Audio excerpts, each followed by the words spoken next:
என் நெஞ்சில் குடியிருக்கும்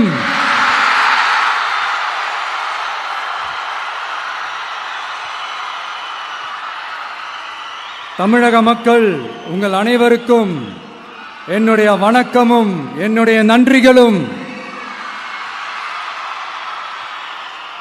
குறிப்பா திருச்சி கிழக்கு தொகுதி மக்கள் உங்கள் அனைவருக்கும் என்னுடைய ஸ்பெஷல் வணக்கமும் ஸ்பெஷல் நன்றிகளும்.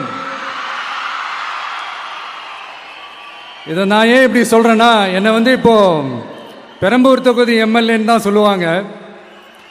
பட் ஆனால் அது எலெக்ஷன் கமிஷனோட அந்த சட்ட விதிகளுக்கு மட்டும்தான் அப்படி. ஆனால் என்னை பொறுத்த வரைக்கும், தமிழ்நாட்டை பொறுத்த வரைக்கும், தமிழ்நாட்டுக்கு எப்படி திருச்சி ஒரு இதயம் மாறியோ, அந்த மாதிரி என்னோட இதயத்துக்கு திருச்சி கிழக்கு தொகுதி மக்களும் ரொம்ப ரொம்ப ரொம்ப க்ளோஸ் தான். அதுல எந்த மாற்றமும் கிடையாது. சரிங்களா?